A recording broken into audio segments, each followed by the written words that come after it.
నిన్న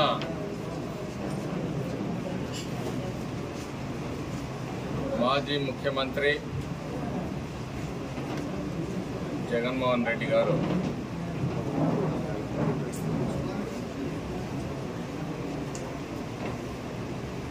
తన సహచరుడిగా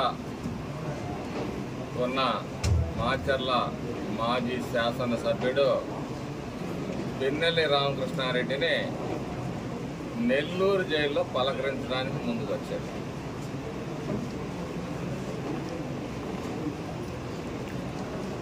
ఈ రాష్ట్రంలో ఆయన ముఖ్యమంత్రిగా ఉన్నప్పుడు మరి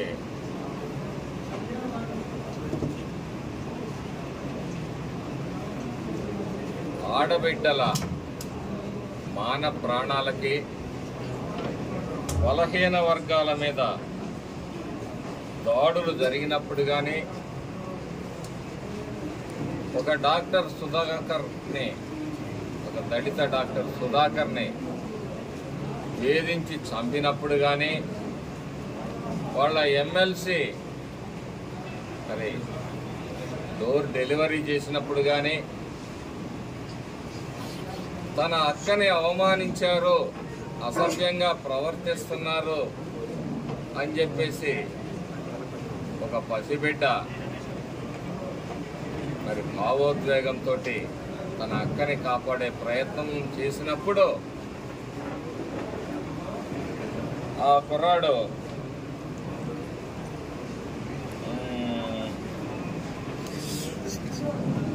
మరి సజీవ దహనం చేసినప్పుడు రేపల్లెలో ఎప్పుడూ బయటికి రాలే మరి ఈ ముఖ్యమంత్రి గారు.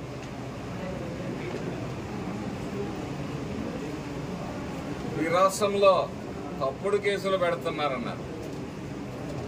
మా అచ్చెన్నాయుడు గారి దగ్గర నుంచి, అయ్యన్న పాత్రుడు గారి దగ్గర నుంచి, దేవినేని ఉమా గారు కావచ్చు, మరి ధూళిపాల నరేంద్ర గారు కావచ్చు, బోండా ఉమా గారు కావచ్చు, ఇలా అనేక మంది మీద చివరికి మా ముఖ్యమంత్రి గారు చేసిన నేరం ఏంటంటే, బలహీన వర్గాల ప్రజలు, చదువుకున్న బిడ్డలు,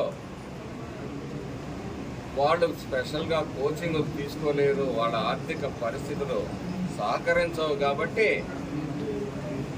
వారికి స్కిల్ డెవలప్మెంట్లో ట్రైనింగ్ ఇస్తే దానిలో వారిని అరెస్ట్ చేసి వారి అధికార మదాన్ని చాటుకున్నారు. అప్పుడెప్పుడు ఈయన బయటికి రాలా. ఈరోజు ఒక నేరస్తుడిని కాపాడటానికి మాత్రం బయటికి వచ్చి శుద్ధులు సూక్తులు చెప్తా ఉన్నాడు,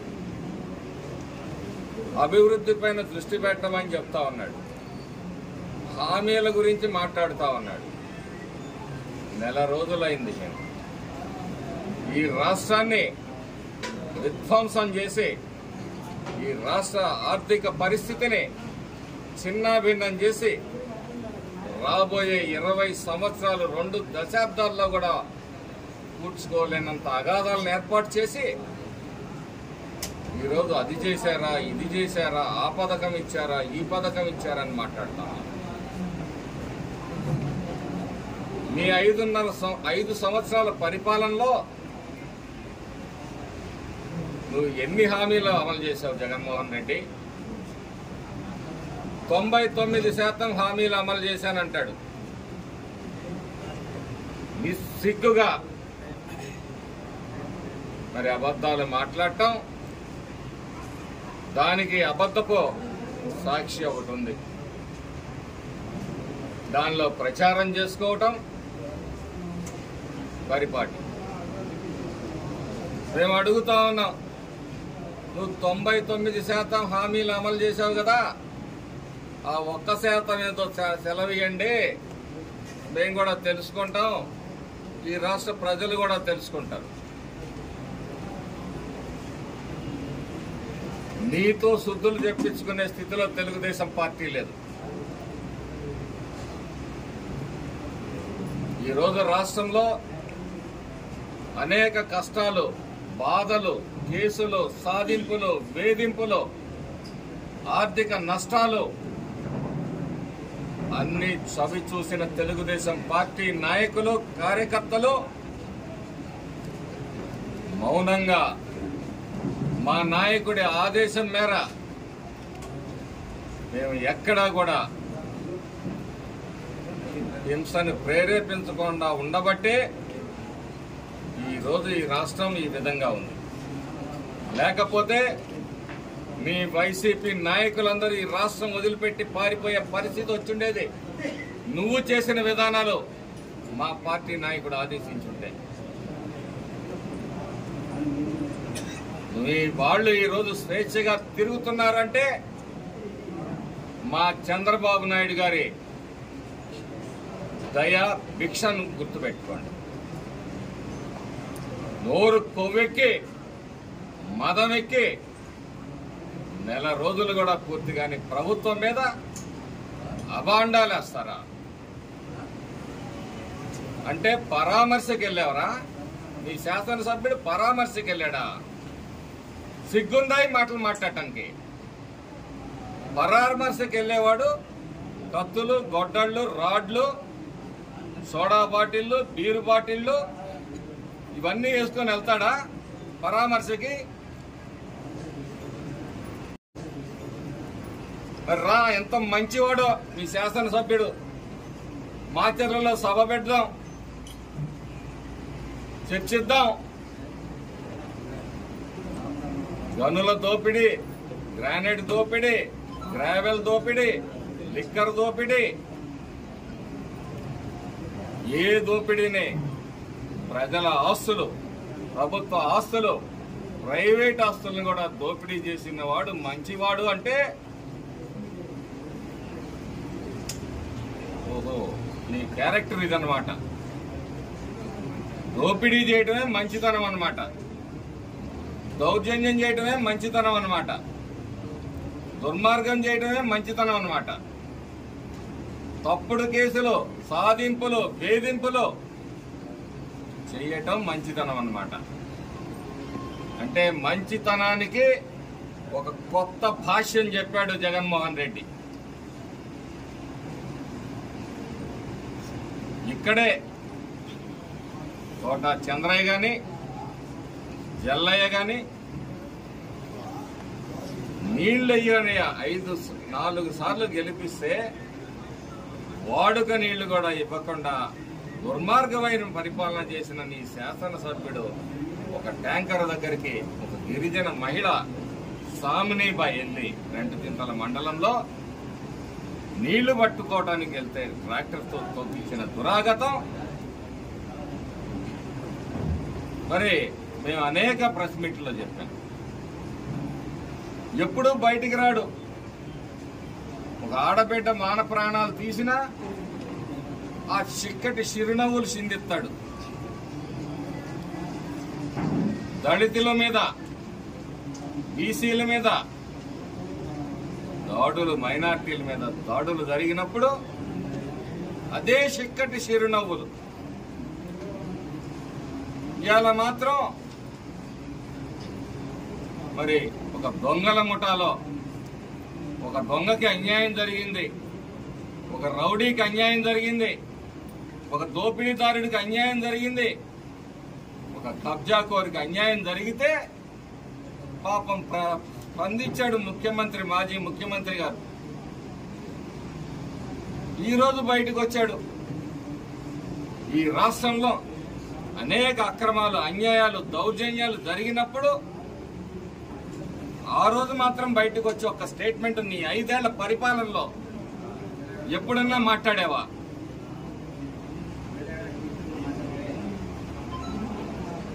నీతో నీతులు చెప్పించుకోవాల్సిన అవసరం లేదు.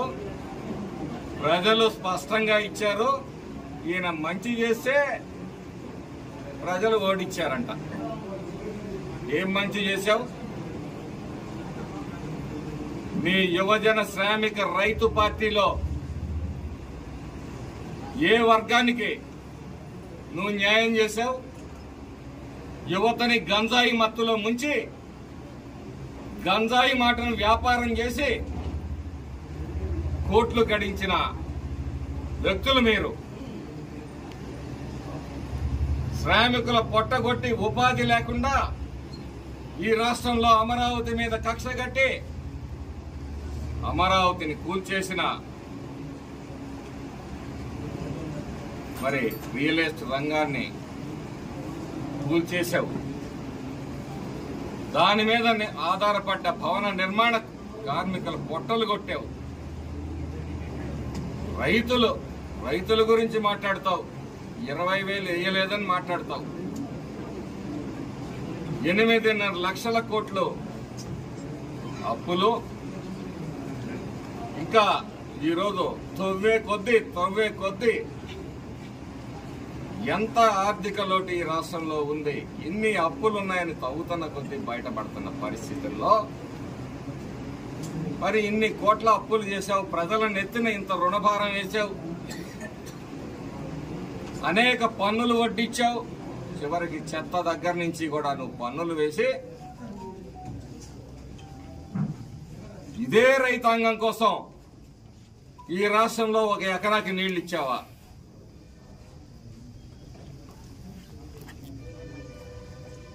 $3,500 కోట్ల రూపాయలతోటి ధరల స్థిరీకరణ నిధిని ఏర్పాటు చేస్తానని చెప్పి ఆ రోజు ఇన్ని లక్షల కోట్లలో అప్పు చేసి ఆఫ్టర్ ఆల్ 3,500 కోట్ల రూపాయలు ఈ రైతాంగానికి ఖర్చు పెట్టలేని నయ వంచకుడు నువ్వు ఈరోజు మా పార్టీ గురించి మాట్లాడతావా? అందరూ శాఖాహారులే. ఆ రొయ్యల గంపాయి మాయమైనట్టు ఈ అందరూ నిజాయితీ పరులు కాబట్టే ఈరోజు ఈ రాష్ట్రం ఈ అప్పుల గుండంలో, ఈ తాకట్లలో రాష్ట్రాన్ని తాకట్టు పెట్టిన వ్యక్తివి నువ్వు. రాష్ట్ర ప్రయోజనాల్ని నీ స్వప్రయోజనాల కోసం, నీ కేసుల కోసం తాకట్టు పెట్టిన వ్యక్తివి నువ్వు. భారతదేశ చరిత్రలో నీలాంటి అధమ ముఖ్యమంత్రి లేడని చెప్పేసి ఈ సందర్భంగా తెలియజేస్తా ఉన్నా. నీకు ధైర్యం ఉంటే మాచర్లలో ఒక వేదిక ఏర్పాటు చేద్దాం. ఎన్ని ఆస్తులు కబ్జా చేశాడో, ఎంత గ్రానైట్ దోపిడీ చేశాడో, ఎంత గ్రావెల్ దోపిడీ చేశాడో సజీవ సాక్ష్యాలుగా గుంతలేడు రోజు ఫారెస్ట్ నుంచి రెవెన్యూ దాకా కనపడతా ఉన్నాయి. నీకు ధైర్యం ఉంటే రా మాచర్ల, ఈ సాక్ష్యాలు నేను చూపిస్తాం. గూగుల్ మ్యాప్స్ తో సహా చూపిస్తాం, సజీవ సాక్ష్యాలు చూపిస్తాం. మీ శాసనసభ్యుడి బారిన వంచబడ్డ, దోపిడీకి గురి కాబడ్డ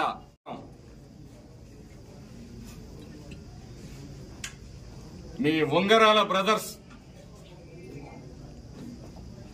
మీ గుడంబ శంకర్ బ్రదర్స్ దోపిడీని నీ కళ్ల ముందు నిరూపించడానికి తెలుగుదేశం పార్టీ తరఫున, మాచర్ల ప్రజల తరఫున ఎన్నికైన నేను ఎన్డీఏ కూటమి అభ్యర్థిని సిద్ధంగా ఉన్నాను. మీ చేతనైతే మా సవాల్ని స్వీకరించాల్సిందిగా ఛాలెంజ్ చేస్తా ఉన్నాను.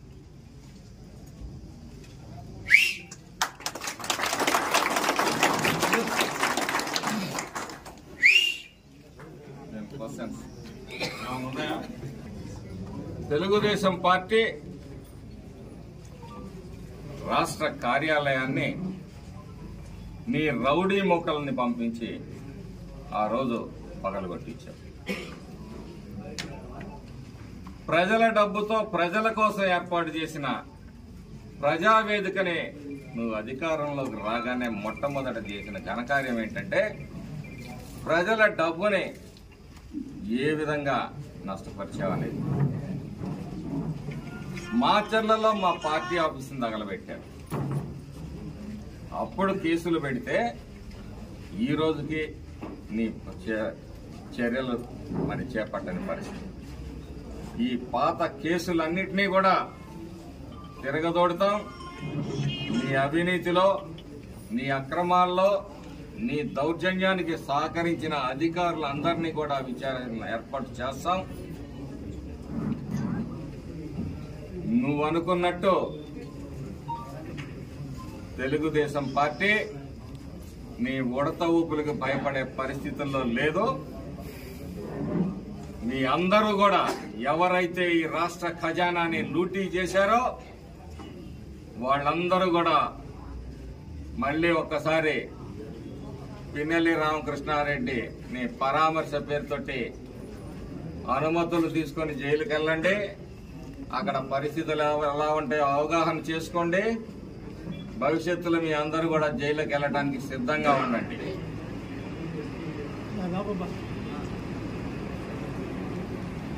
మరిన్ని వీడియోల కోసం రాజధాని న్యూస్ తెలుగు ఛానల్ సబ్స్క్రైబ్ చేసుకోవడం మర్చిపోకండి. లైక్ చేయండి, షేర్ చేయండి, కామెంట్ చేయండి. మీ స్నేహితులకు పరిచయం చేయండి.